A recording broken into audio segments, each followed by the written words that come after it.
The two men who were convicted in the coffin murder case, Theo Jackson and Willem Oosthuizen, have been granted parole. They've been living life on the outside for a week now. Correctional Services says the reason for granting the duo parole is due to overcrowding in the facilities, and it's as part of the drive to release prisoners in observation of lockdown regulations. The pair were found guilty of assault in 2017 with intent to do grievous bodily harm, kidnapping and attempted murder.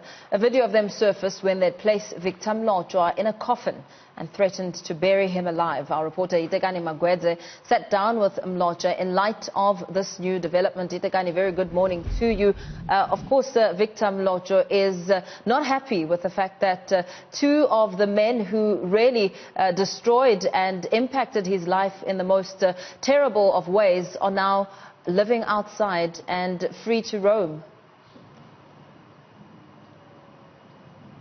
Certainly, Mpo, it's been 4 odd years since Jackson and Oosthuizen filmed themselves while pushing and forcing Victor Mlotshwa into that coffin. Now you can see him in that video that went viral then 4 years ago, that he was pleading and begging for his life.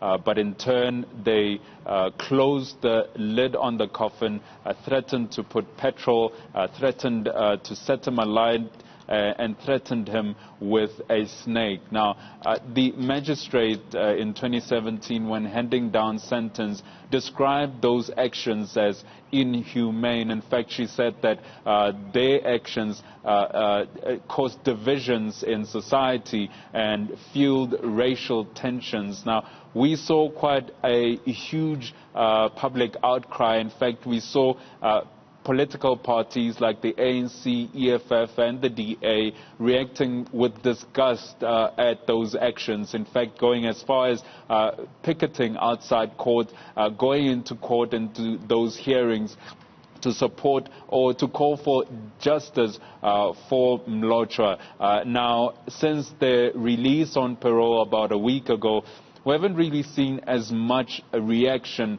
as we did the first time, but somebody who is reacting with similar type or amount of disgust to the initial actions as he is to the release on parole of the pair is himself the victim, Victor Mlotshwa. As you rightly said, we sat down a little earlier on this morning to talk to him on his reaction, and this is what he said about the trauma that he's been experiencing since this happened and even now. You know, this thing, I can count it ever since from 2016. The guys were sentenced to jail. I thought maybe I will be over with this whole thing, but it was never over. It was never over. It has been there. It has been on public domain. There was a Supreme Court. It was appealed at the Supreme Court. It was also there. It had been there. It has never given me peace. I have never had peace. Now, as we listen to Mlotshwa's response and the shock that he's endured following this release, we also know that Correctional Services said that the victim has to be informed about the granting of parole to the convicts, that it's their responsibility. But this was not done, and Mlotshwa was not consulted.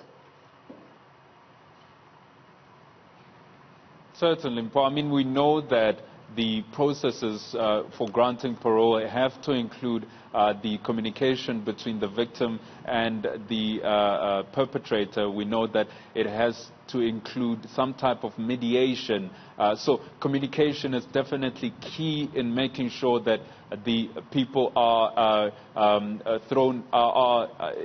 the different parties are integrated, and that there's communication between the two, or there's communication that will be facilitated between the pair. But as I said, communication is really key to make sure that there is integration of the perpetrator back into society, and that there is mediation between the pair. But it seems as though this was overlooked in this specific instance, and you kind of wonder if for the 2,000 other odd parolees who were also granted parole under the COVID-19, curbing project in jail.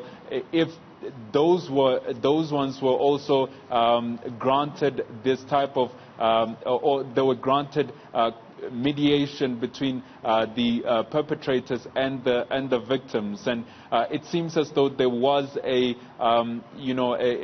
jumping of the procedures that were supposed to be adhered to. But we will be speaking to correctional services a little later on today. But with regard to justice, Victor Mlotshwa says he doesn't believe that he was given the type of justice that he wanted. You remember in his testimony in 2017, he was calling for at least 15 years imprisonment for the pair, but they haven't even gotten half of that. So he feels hard done by the law, and in his words, he feels that the law and the justice system is rotten, Paul.